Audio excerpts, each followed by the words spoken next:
اس کے تھرو ہم ہزاروں ڈاکٹرز جو ہیں اللہ کے فضل سے ریکروٹ کر رہے ہیں، ہم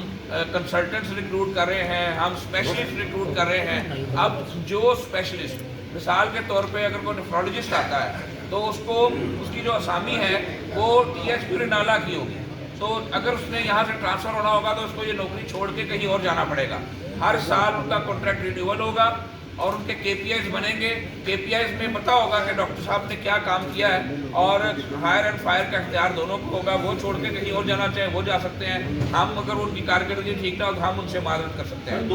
وہ یہ منع کیا گیا ہے کہ اگر آپ کے پاس دیکھیں ہر بیماری کی درجنوں میڈیسنز ہیں، اگر آپ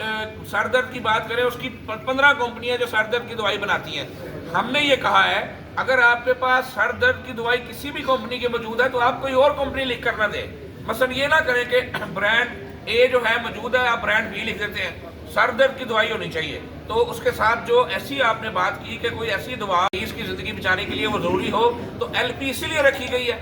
ایم ایس کے پاس یہ اختیار ہے کہ وہ فوری طور پہ ایل پی کر کے مارکیٹ سے اس دوا کو خرید سکتے ہیں۔ تو یہ سسٹم شروع سے چلتا ہے، اس کو مزید فول پروف کریں گے۔ جو ایس ایم ایل ہے ہم نے اس کو ریوائز کر دیا ہے انشاءاللہ تعالیٰ۔ ہماری ایم ایس صاحبہ نے اس کو بڑا پیشن سمجھ کے لیا ہے۔ میں آج آپ کو یہ ایشورنس دے رہا ہوں کہ ہم اس ڈائلسس وارڈ کو پراپر ڈائلسس وارڈ آپ کو بنا کے دیں گے، اور اس میں نئی مشینز کا بھی اضافہ کریں گے، بیڈز کا بھی اضافہ کریں گے، اور اگلی اے ڈی پی میں میری کوشش ہے کہ آپ کو ایٹ لیسٹ 10 مشینز جو ہیں وہ اور ہم کر کے دیں گے، اور اس کو پورا باقاعدہ جو اس کے لیے ایچ آر کی کمی ہے اس کو انشاءاللہ تعالیٰ پورا کر کے دیتے ہیں۔ ہمارا آپ کے علم میں ہے کہ محکمہ ہیلتھ اینڈ پاپولیشن نے